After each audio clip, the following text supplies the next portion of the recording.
예, 우리가 그 삶을 사는 중에 지금까지 삶 가운데 여러 가지 일들이 있었겠지만 그 중에 몇 가지 중요한 참 기억에 남는 사건이 있을 것입니다.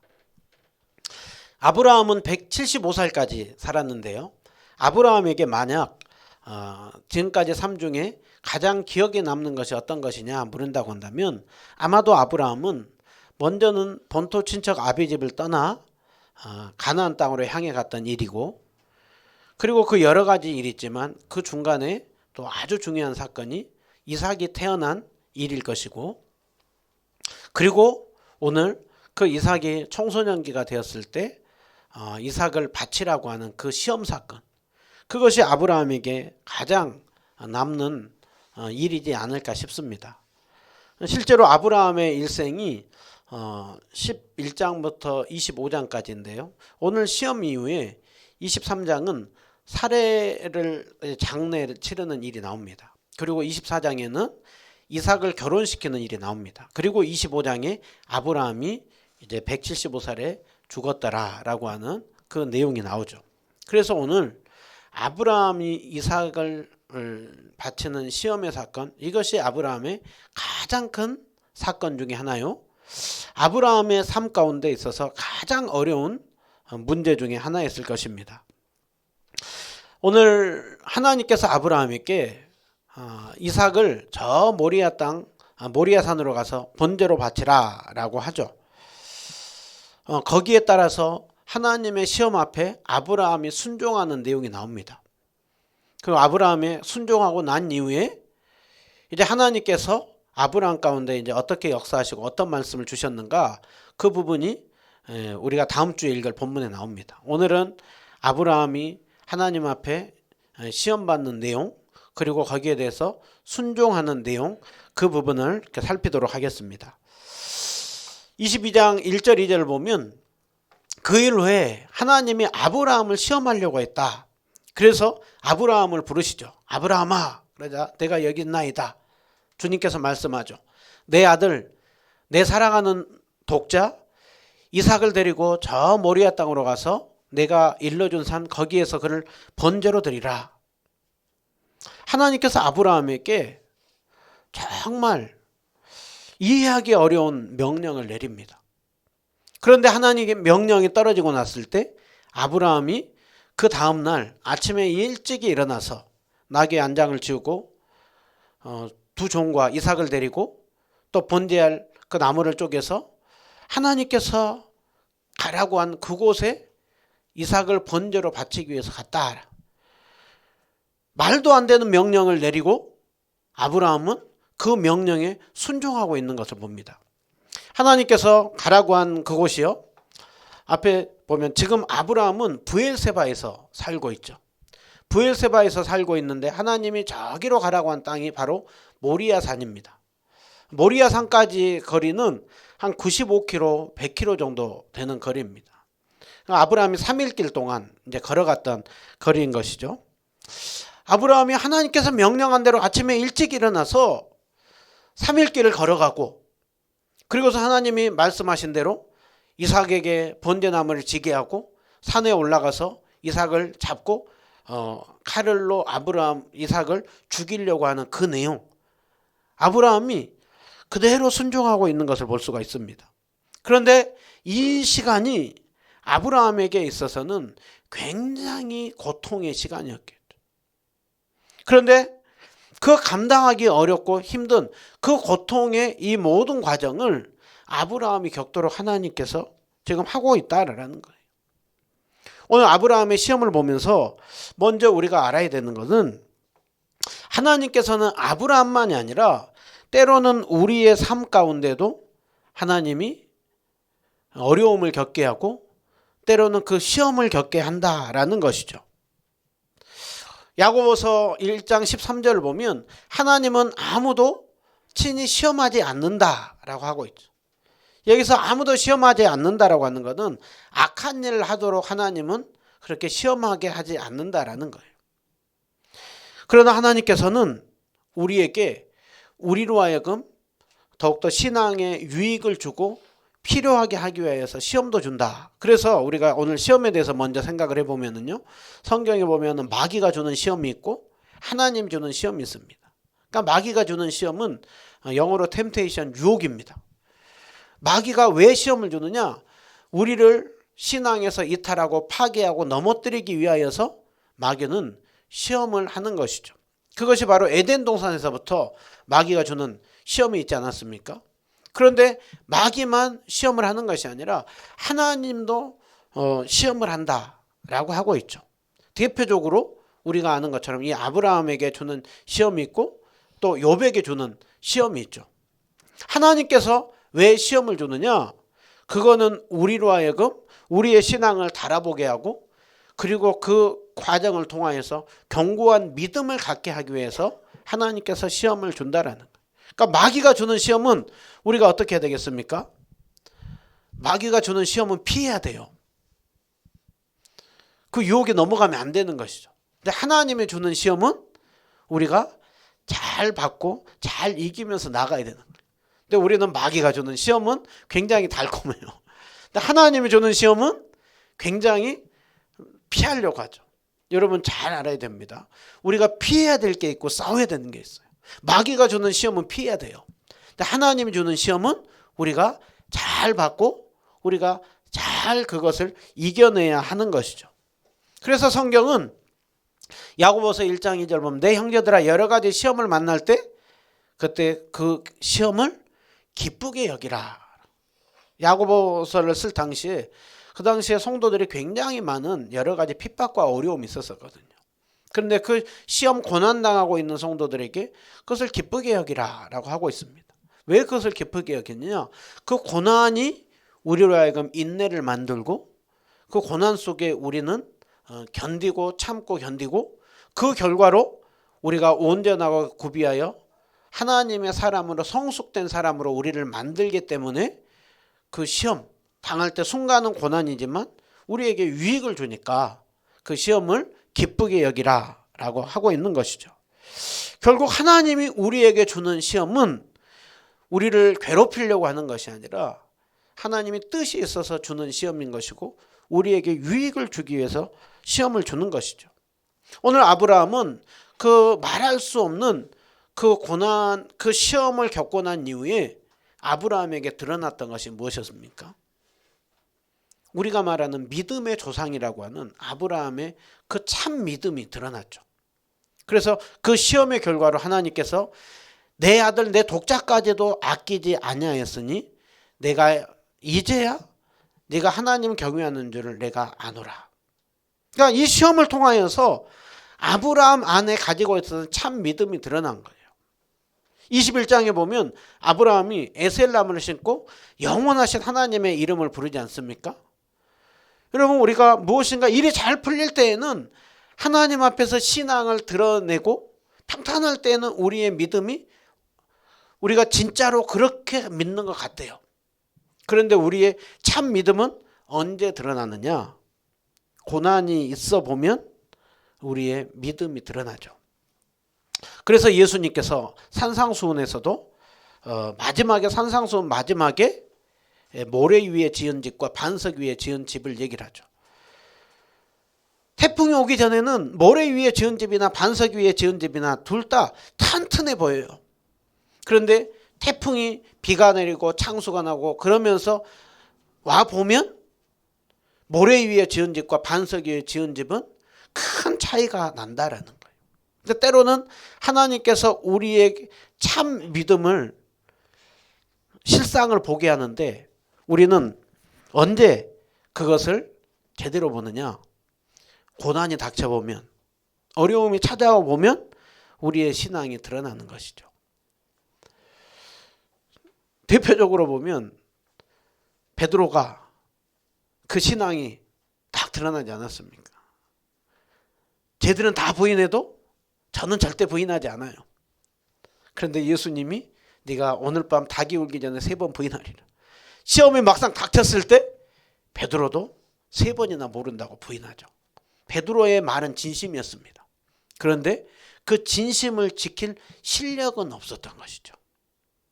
주님께서 은혜를 주시고 성령님께서 붙들어 주고 났을 때야 제자들은 참된 사도로서 삶을 살 수가 있었던 것입니다. 오늘 또 우리 하나님은 우리에게 때로는 어려움들을, 때로는 고난들을 있게 합니다. 그때 성경은 우리에게 기쁘게 여기라. 왜요? 우리로 하여금 성숙된 신앙으로 나가게 하기 때문인 것이죠. 오늘 이 아브라함의 시험과 관련해서 또 우리가 잘 기억해야 되는 것 중에 하나가요. 1절 보시면 아브라함을 시험을 했는데 언제 시험했다라고 하고 있습니까? 그 일 후에 하나님이 아브라함을 시험했다라고 하고 있어요. 아무 때 하나님이 시험한 게 아니고 그 일을 다 있게 한 후에 하나님이 아브라함을 시험했다. 그 일 후에가 어느 때를 얘기를 하고 있느냐? 학자들마다 좀 다른 의견도 있지만 대부분은 아브라함이 하나님 앞에 부름받았을 때부터 시험받기 이전까지 모든 일들을 다 과정을 겪고 난 이후에 아브라함을 시험했다라고 합니다. 아브라함이 이때 시험을 받을 때 이때 나이가 적어도 최소 115살은 돼요. 100살에 이삭이 태어나잖아요. 그래서 이삭이 나무를 지고 가죠. 그러니까 나무를 지고 간 거는 아이면은 질 수가 없죠. 나무를 졌다라고 하는 거는 적어도 이제 청소년 한 15살 정도 이상으로는 봅니다. 그러면 그때가 되면 아브라함이 이제 115살이죠. 그 아브라함이 부름받을 때가 75살이죠. 그리고 지금 이 시험을 당할 때까지 적어도 40년의 시간입니다. 여러분 이 40년의 시간 동안 아브라함에게 있었던 일은 무엇입니까? 대략 앞에 내용을 보면은요. 본토 친척 아비집을 떠났죠. 가나안 땅에 도착했을 때 하나님이 이 땅을 너와 내 후손에게 줄 것이다. 그리고 흉년이 들면서 애굽에 내려갔었을 때 사례를 부인이라고 속이는 중에 하나님이 애굽 왕 바로에게 역사하지 않습니까? 그러면서 아브라함은 오히려 바로에게 큰 재물을 끌고 나오면서 아브라함이 하나님이 얼마나 크고 위대한 분인지를 애굽에서 더 실감을 했어요. 그 당시에 최강대국 중에 하나가 애굽인데 그 바로라고 하는 그 애굽의 왕이 꼼짝 못하는 것을 보면서 아브라함은 나를 부르시고 인도에 가신 하나님이 크고 위대하신 하나님이구나. 그것을 아브라함은 느꼈습니다. 또 14장에 가면 중요한 사건 중에 하나가 저 메소포타미아라고 하는 그곳에 연합부대가 이 소돔과 고모라 땅에 쳐들어오면서 롯을 이제 잡아가지고 가는 중에 아브라함이 집에서 길리온 자 318명을 데리고 가가지고 그 메소포타미아 연합군대를 쳐부수고 돌아왔어요. 그러는 중에 아브라함이 고백했던 것이 하나님은 천지의 대주제시요 지극히 높으신 하나님 엘엘yon 하면서 아브라함은 하나님은 모든 천지의 주인이 되시는 분. 그래서 내가 318명을 데리고 가서 저 연합군을 쳐부수고 돌아오는 것은 내 실력으로 이기고 돌아온 것이 아니라 하나님께서 역사하여서 저 부대를 쳐부수고 돌아오게 했다고 하는 걸 아브라함은 몸소 실감을 했어요.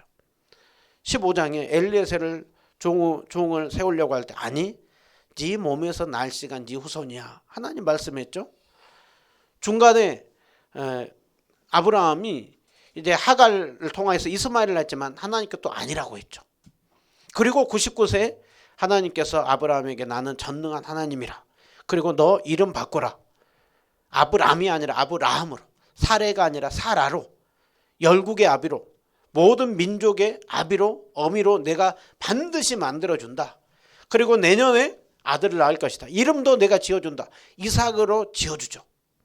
아브라함은 한 번 더 부인을 또 아비멜렉에게 속였지만 하나님께서 또 그랄 땅에서 하나님께서 아비멜렉을 역사함으로 아브라함에게 얼마나 크고 위대한 분인지를 나타내었어요. 그리고 21장에 아브라함이 절대 부인할 수 없는 일 100살에 자식을 친히 낳으면서 전능하신 하나님이시구나.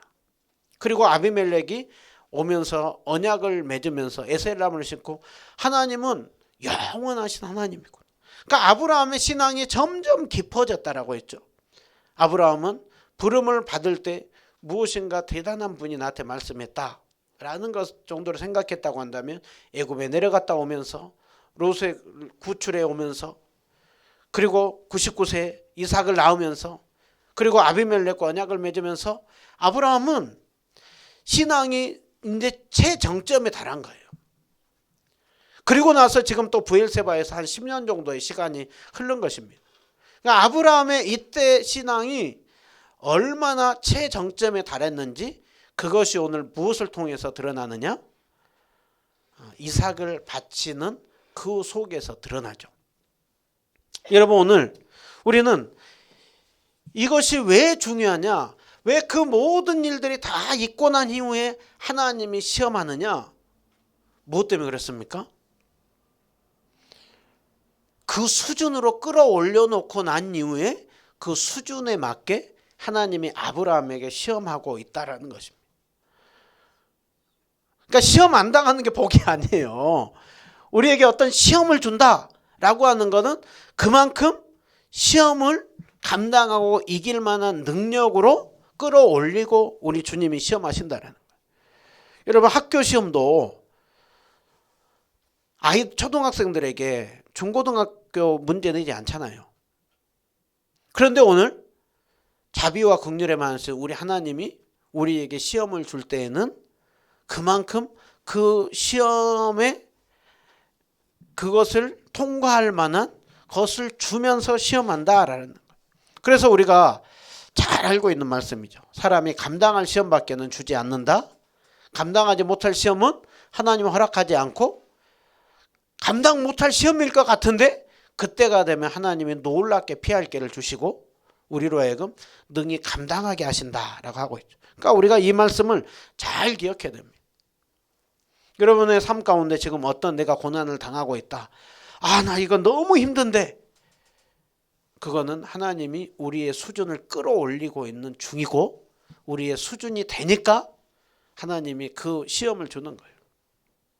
우리의 삶 가운데 여러 가지 시험이 있죠. 저는 이 시험을 생각을 해보면 다른 때보다도 이 개척하는 이 과정 중에 참 하나님이 많은 또 저를 더욱더 깊은 신앙으로 끌어올리는 것 같다. 그런 마음이 참 많이 듭니다. 재작년, 작년, 올해 오면서 부교육자로 있을 때보다 훨씬 더 많은 부분들에 있어서 그 신앙의 연단이 있는 것이죠.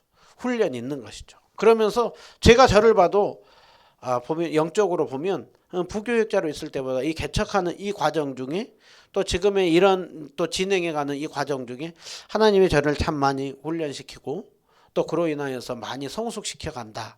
이제 그런 게 마음이 듭니다. 오늘 하나님이 아브라함을 그 이루에 시험하는 것처럼 우리에게도 감당할 시험을 주시고 또 그 수준으로 끌어올리고 시험을 한다라는 것을 우리는 알고, 여러분 그 시험 당할 때 불평하고 원망하기보다는 이 일을 통하여서 행하실 하나님을 바라보면서 감사함으로 받으시기 바랍니다. 그래도 나는 웬만하면 시험 안 당하면 좋겠고 평안하면 좋겠고, 여러분 그것이 우리입니다. 아이들 가능하면 시험 안 보면 좋다 그러죠. 왜 이렇게 시험이 있어가지고 괴롭히냐 그러죠. 그 시험은 괴롭히기 위한 것이 아니라 실력을 끌어올리기 위한 것이죠. 우리가 그것을 잘 기억해야 됩니다. 오늘 아브라함에게 하나님이 이제 그 시험하는 내용이 내 아들, 내 사랑하는 독자 이삭. 하나님은 지금 오늘 아브라함에게 모리아 땅으로 가서 그를 번제로 드리라 라고 이렇게 말씀을 하죠. 지금 이 2절의 명령은 아브라함 입장에서 봤을 때 굉장히 이것을 감당하기 힘든 굉장히 무리한 요구로 보이는 것입니다.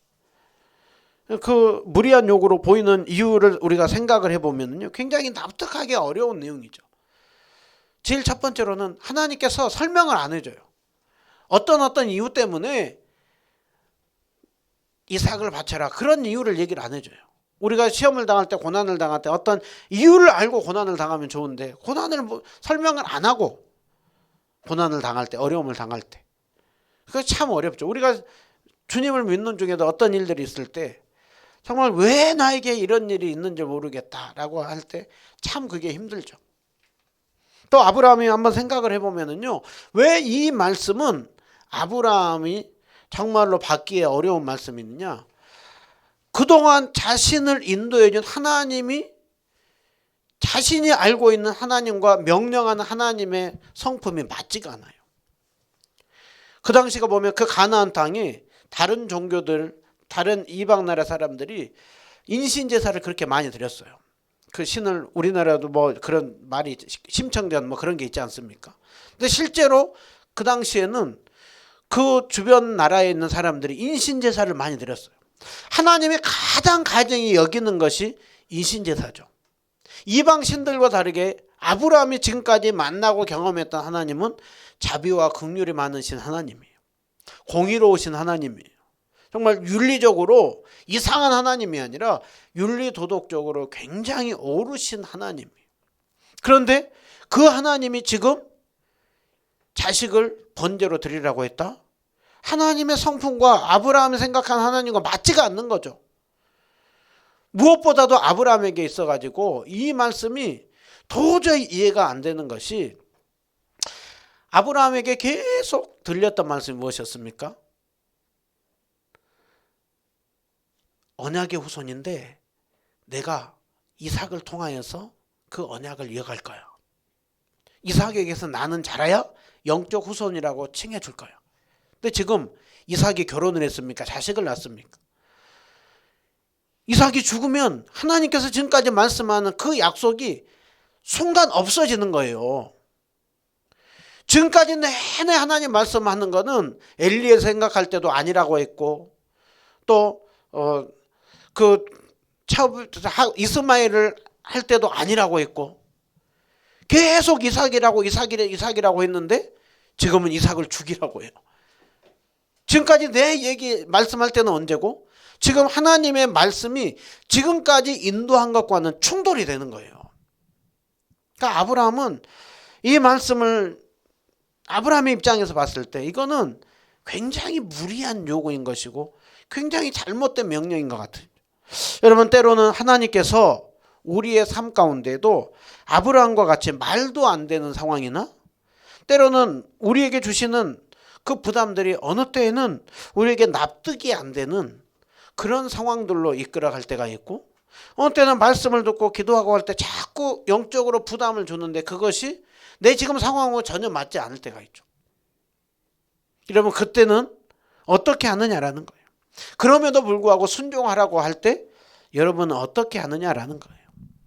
오늘 아브라함은 이 무리한 요구 앞에 어떻게 했습니까? 아침 일찍이 일어나서 이삭을 데리고 그 하나님께서 지시한 곳으로 갔다라고 얘기를 하고 있죠. 여러분, 아브라함이 아침에 일찍이 갔다. 여러분, 이 순종을 하기까지는 우리가 성경을 안 봐도 2절에서 3절까지 아브라함이 잠을 잘 수가 있었겠습니까? 못 자죠. 아브라함에게 이삭은 자기의 인생의 전부예요. 그나마 자식 2명 낳았는데 1명은 또 내보내라고 했어요. 그리고 유일하게 지금 1명 남았는데 그것을 죽이라고 해요. 아브라함이 이 말씀을 들었을 때 무슨 마음이 들었겠습니까?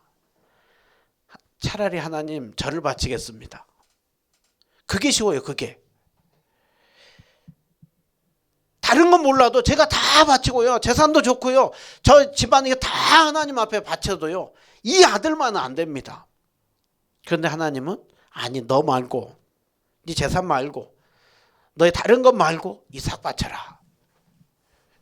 여러분, 아브라함에게 이삭은 전부예요. 그러니까 아브라함이 잠을 잘 수가 없었겠죠.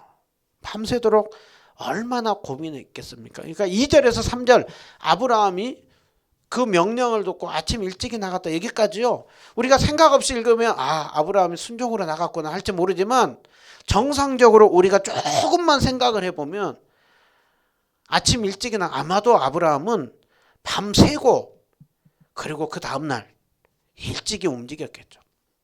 그러면 그 밤에 잠 못 자고 얼마나 고민을 했겠습니까? 그런데 아브라함이 일찍이 일어나서 길을 나섭니다.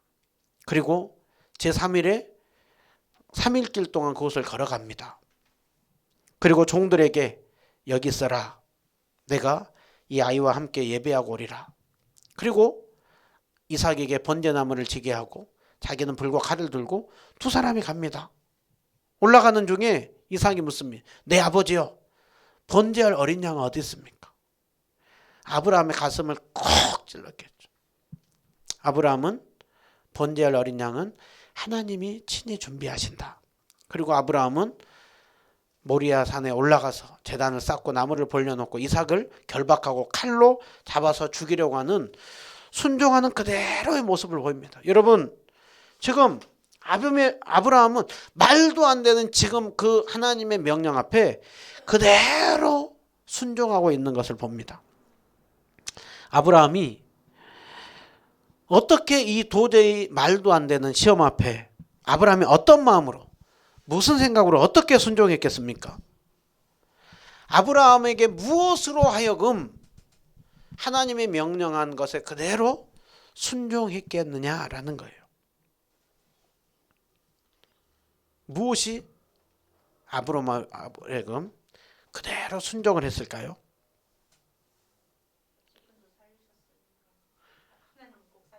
예, 우리가 잘 생각을 해야 됩니다. 여러 가지 것들을 생각을 할 수가 있겠지만 거기에 대해서 성경의 정답은 히브리서에 보면 잘 나와 있습니다. 히브리서에 보면 아브라함은 시험을 받을 때 믿음으로 이삭을 드렸다. 그러니까 아브라함이 순종할 수 있었던 근거 딱 하나가 뭐라고요? 믿음이라는 거예요. 믿음. 그러면 아브라함이 가지고 있었던 믿음이 무엇이냐? 그게 18절에 나옵니다.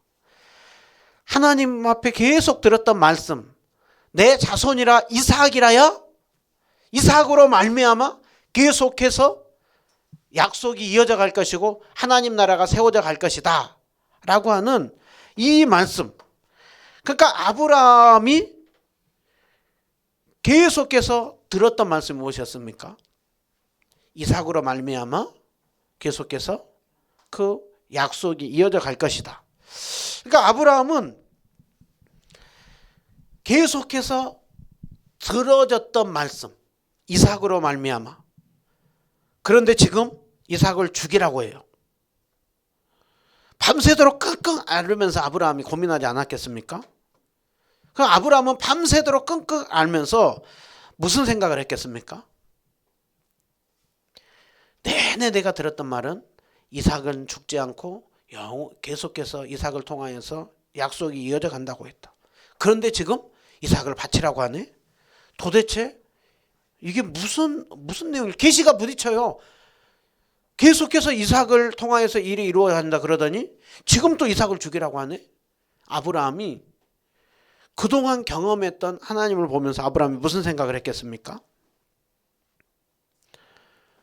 아브라함이 그 밤에 계속해서 고민을 했겠죠. 끙끙끙끙 앓았겠죠.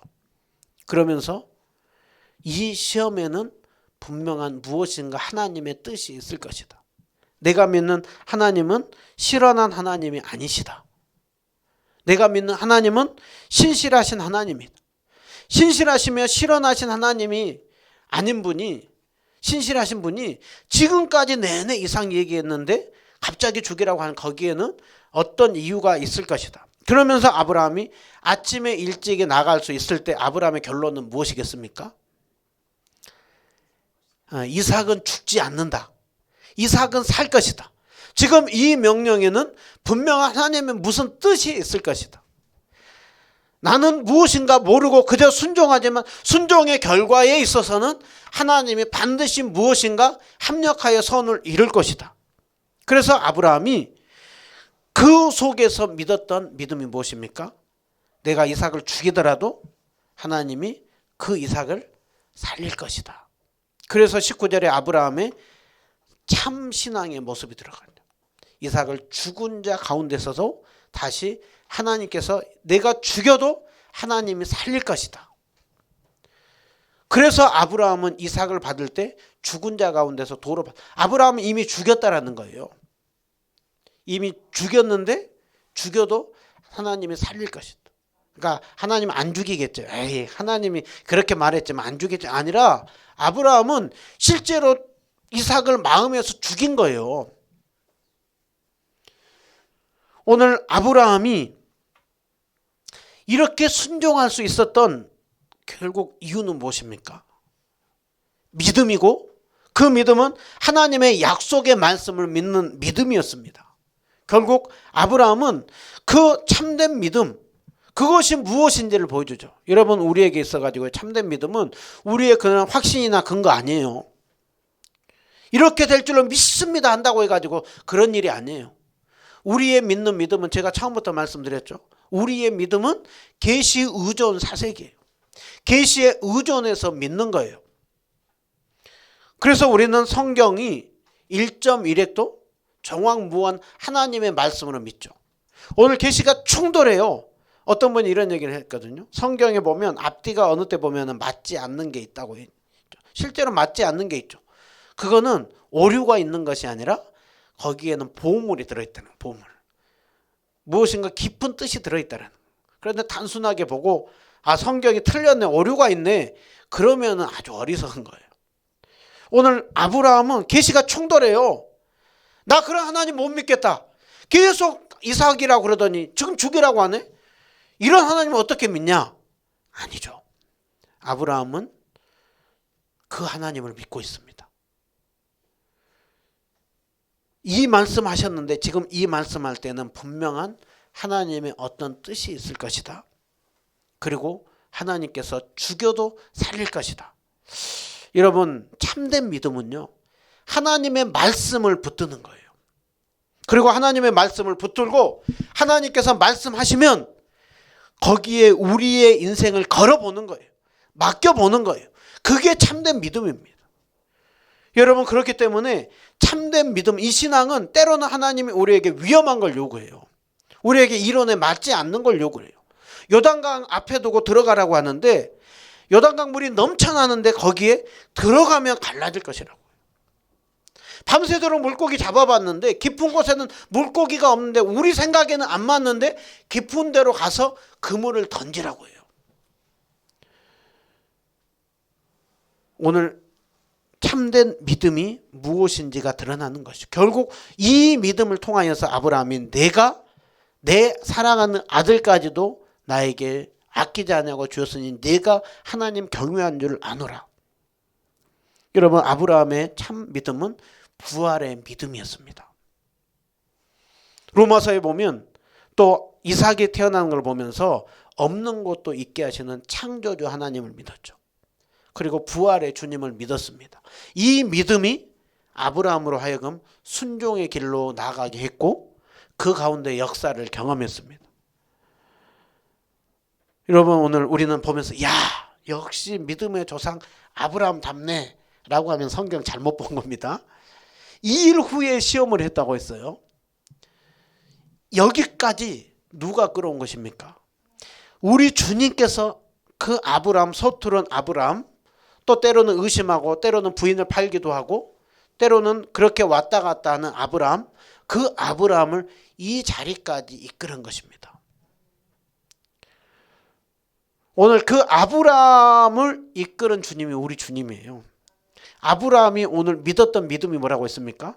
없는 것도 있게 하는 창조주 하나님을 믿는 믿음과 죽어도 살린다고 하는 부활의 주님을 믿었다고 했죠. 우리가 어떤 신앙 가지고 있습니까? 우리는 창조주 하나님을 믿죠. 우리는 부활의 주님을 믿죠.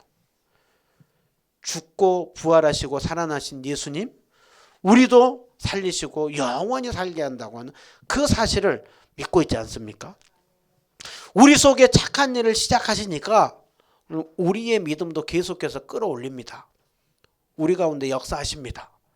그리고 우리로 하여금 마침내 주님께서 원하는 자리까지 우리를 오르게 할 것입니다. 우리의 진정한 그 믿음, 그리스도의 형상을 담기까지 자라가는 거, 그거는 언제 끝납니까? 네, 우리는 죽고 난 이후에요. 죽고 난 이후에. 우리의 완전 성화는 죽고 난 이후에 이루어져요. 그런데 성경은 우리에게 끊임없이 그리스도 예수를 닮기까지 자라가라 라고 하고 있습니다. 아브라함의 신앙은 75살에 멈춘 것이 아니라 이 자리까지 계속해서 자라갔던 것입니다. 결국 우리도 하나님이 우리에게 원하는 것은 끊임없이 그리스도를 닮게까지 자라가라. 아버지의 온전하신 것 같이 우리도 온전하라. 내가 거룩하니 너희도 거룩하라 라고 하고 있습니다. 결국 우리의 믿음이 순종의 자리까지 나아가는 것은 어떤 것으로냐, 끊임없이 하나님 말씀을 보면서 예배 가운데 성경을 보면서 말씀을 들으면서 하나님이 어떤 분이신지를 계속해서 알아가야 돼요. 그리고 아브라함에게 한 번의 이 순종을 원하는 것이 아니라 아브라함의 작은 순종이 모여서 오늘 큰 순종으로 나갔던 걸 볼 수가 있죠. 오늘 우리에게도 하나님이 작은 순종을 요구합니다. 한 방에 큰 거 아무에게나 이삭 바치라고 하지 않아요. 아무에게나 욕 같은 시험 하지 않아요. 그 작은 순종이 모여서 놀라운 일을 이룹니다. 그러기에 오늘 아브라함의 순종을 보면서 오늘 우리는 현재 주님은 나는 주님을 어떻게 믿고 있고 나는 어떤 순종을 하고 있는가, 그것을 보면서 한 걸음 한 걸음 나가는 것이죠. 때로는 우리는 실패합니다. 그러나 오늘 아브라함과 비교할 수 없을 정도로 완전한 순종을 이루신 그 예수님이 우리 인생을 붙들고 있습니다. 우리가 그 예수님 바라보면서 오늘 나에게 하라고 하는 믿음의 순종을 하면서 걸어가는 속에 더욱더 믿음의 조상들로 세워지는 우리 모두 다 되시기를 주님의 이름으로 축원드립니다.